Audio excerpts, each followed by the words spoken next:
Hello, Aquarius. Ito na yung reading mo, no? So, month end na ngayon. Kung ano man yung mga remaining days dito sa month, ito yung reading na para doon.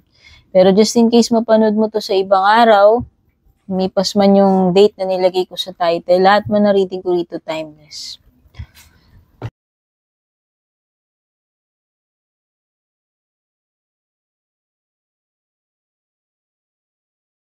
Yun lang natin ano yung mga messages dapat mong malaman dito sa reading na to. Aquarius, thank you so much sa pag-drop by para manood ng readings ko, lalo na kung abanger ka rito at matagal ka na. Thank you sa support. Speaking up, uy, mukhang meron na mag-i-speak up dito, Aquarius, no? Yung unang-unang card mo, speaking up, your soul is guiding you to stand in your light and speak your truth. Baka ito na yung moment of truth, Aquarius, na kailangan mo nang mag-speak up. Sabihin. Mag-confess, mag-express. Ano man ito. Pero yung sinasabi kasi dito something na related sa'yo na kailangan mong sabihin. Ano ba talaga yung pwedeng yung totoong feelings mo, intention mo, okay? Or yung mga kailangan mong sabihin. Simple as ganun lang. Kahit naman hindi sobrang complicated or serious ng sitwasyon. Kailangan mo lang maging honest, transparent, magsabi, mag-express, i-verbalize yung dapat mong sabihin. Especially kung nababother ka or kung matagal mo nang kinikip yan. Now's the time to speak up, Aquarius. Ideas man yan, emotions, whatever.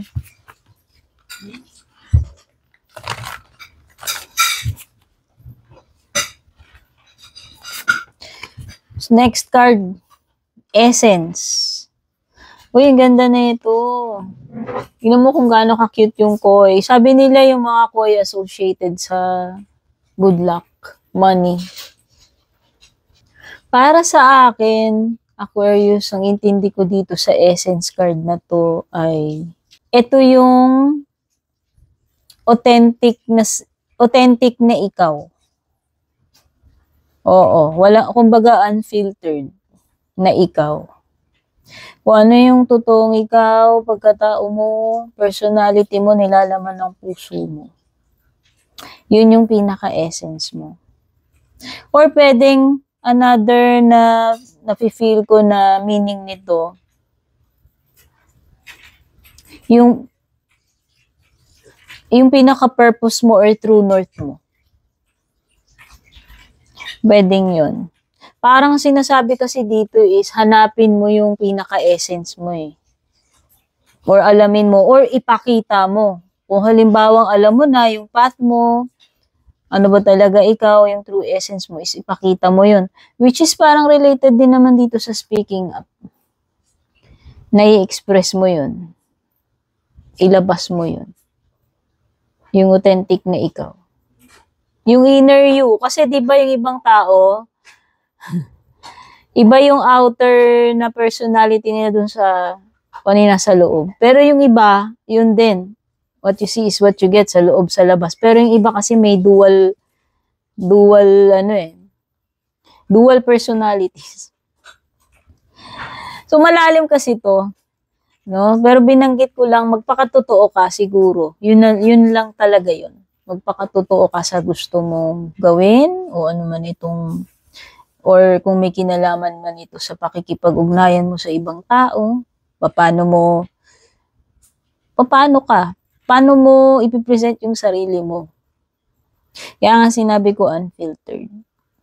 Ngayon, kung hindi mo pa nalalaman yung essence mo, ibig sabihin, hindi mo pa ganun kakilala yung sarili mo. May mga bagay ka pa siguro sa sarili mo na madidiscovery mo pa lang. Okay, mag-unfold pa lang, matutuklasan mo pa lang. Okay? And once na nalaman mo na yung true north mo, sabi ko nga, ano ba yung pwedeng path mo or yung pagkakakilanlan mo sa sarili mo. Identity ba? Identity. Ano mo yun, maging authentic ka, maging ano ka, transparent, natural. Yun, paano mo ipapakilala yung sarili mo? Sa lahat ng tao na namimit mo.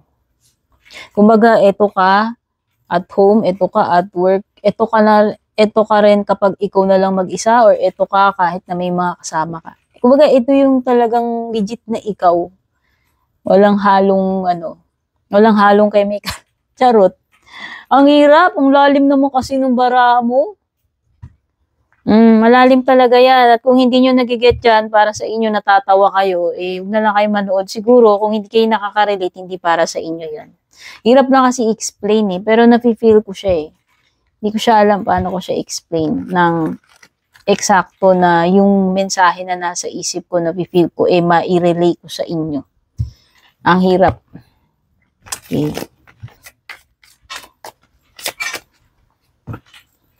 So, next card mo is patience. Eto mamaya to, finale, closing message siya ka-affirmation mo. Patience daw, Aquarius. Mukhang may difficult situation, kailangan mong dugtungan pasensya mo, no? So, tingnan muna natin.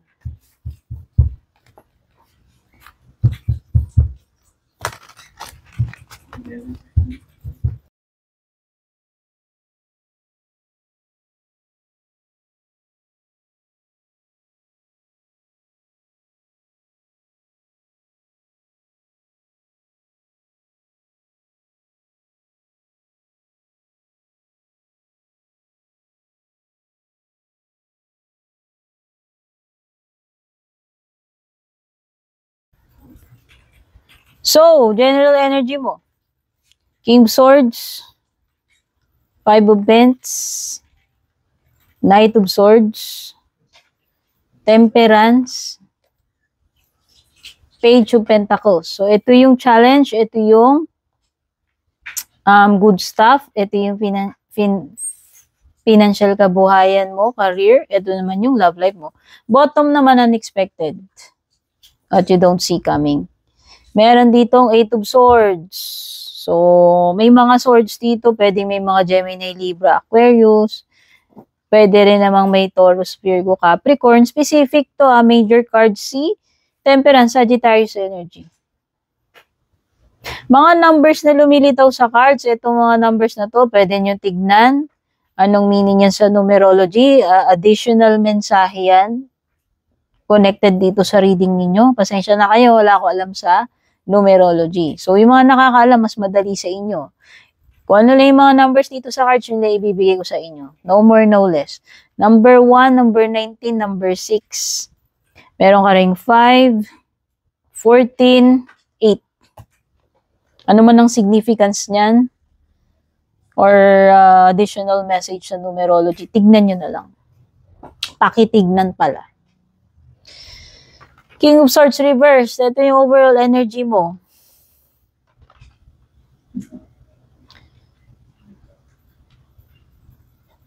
Kaya pala lumilitaw yung patience. Kasi dito, may tendency na ma-miscalculate mo, ma-misjudge mo yung situation or person. General reading to, by the way, kung ano yung tumutugma sa inyo, yun ang kunin ninyo.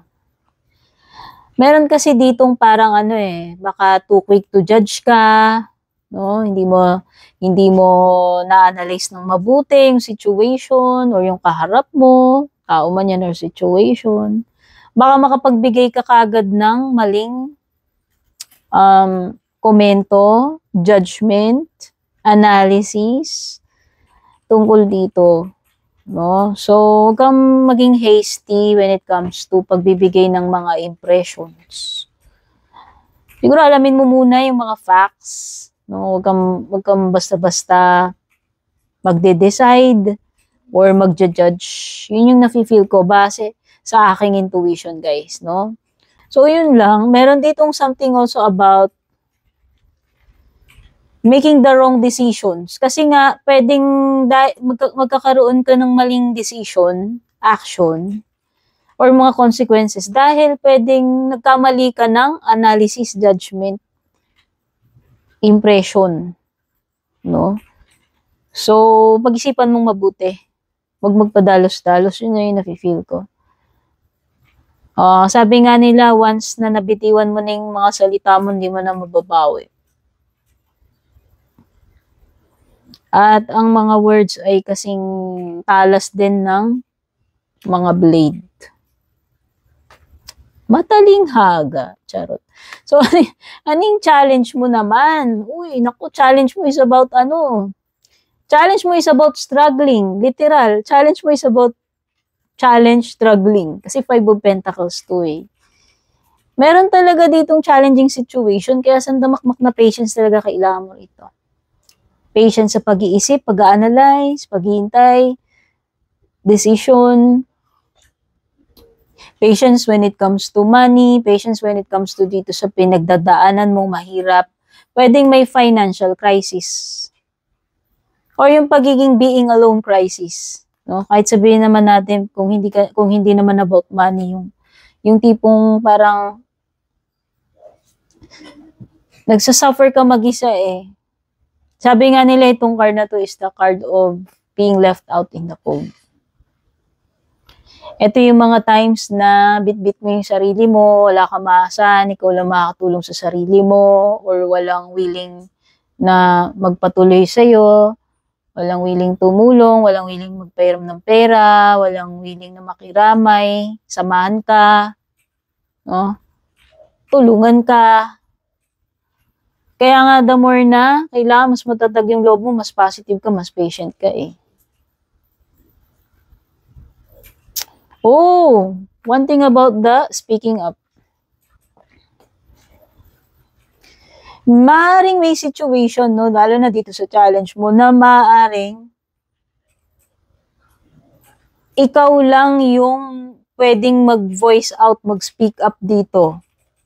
Kaya mo bang gawin yon kahit na wala kang kakampi, walang sasama sa'yo? So, hindi lang about patience to. Ito ay integrity, tapang, lahat eh. Inner strength. Meron something dito na kahit na mag-isa ka lang, kailangan mag-stand up ka for yourself. Mag-speak up ka. Huwag kang mangimi, huwag kang basta manahimik na lang, sabihin mo kung ano yung dapat mong sabihin. Especially kung yun yung truth about you. Or yun yung intention mo, or yun yung feelings mo. Yun, something dun, parang related dito eh. Now, with the good stuff, you have Knight of Swords. Kung hindi ka magpapadalos-dalos, makakaiwas ka sa consequences. You see, magka-relate din sila.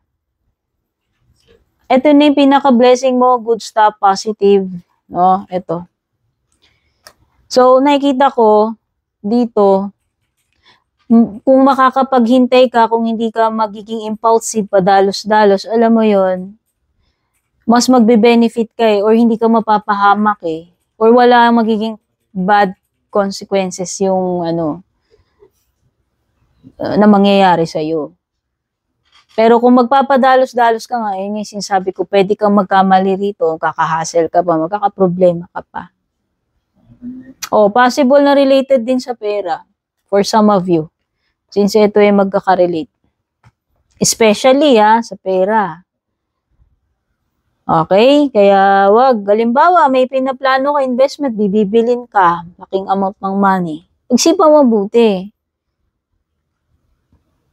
Huwag ka muna magmamadali. O kahit hindi about money yan. Meron kasi ditong something na magiging blessing in disguise mo pa na naghintay ka na hindi ka nagmadali. Na hindi ka nagpumilit or naging harus-harus sa kilos mo. Okay? Financial kabuhayan, career, temperance. Boy, ito ay card ng regeneration. Huwag kang mag-alala. Kaya kung ito man yung challenge mo, magkakaproblema ka about money, this is just a temporary situation.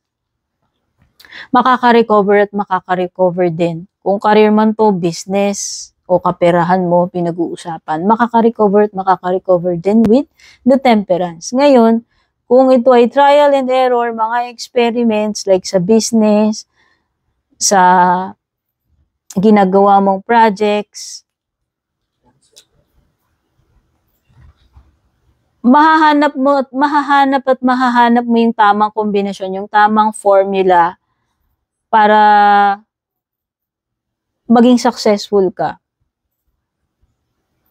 Yun yung nafe-feel ko rito. Kumbaga, try and try lang hanggang makuha mo yung tamang formula. Diba? Parang ka nagtitimpla, ayan o. Si Temperance para siya nagtitimpla dyan eh. Something related about partnership also. Baka, merong partnership na paparating, kontrata, ayan, business partnership, pagpirma ng kontrata sa company, agreement pagdating sa pera, etc. Meron something like partnership dito. Okay.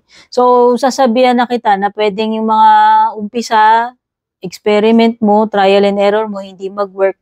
Pero habang tumatagal, nagkakaroon ka ng, nape-perfecto mo yung formula eh. Kasi alam mo na yung nag-work sa hindi nag-work. Alam mo na yung mga in-experiment mo nung una, o mali pala kombinasyon nito, palitan natin, dagdagan natin, bawasan natin. And eventually, makukuha mo rin yung tamang timpla. Kung saan ito ay magiging balance na, stable na. Babalik na sa ayos. Or makaka-recover. Or magiging successful. Stable temperance card. Okay? Love life mo. You have the Page of Pentacles.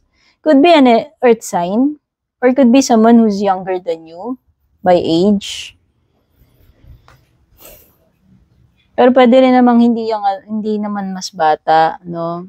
I think pwedeng itong page is an indication. Kung wala ka pang person, pwede ito indication na may paparating, magsisimula pa lang. Pero pwede rin naman na kung na-meet mo na, ongoing na, pwedeng nandun pa lang kayo sa early stages ng relationship or connection ninyo.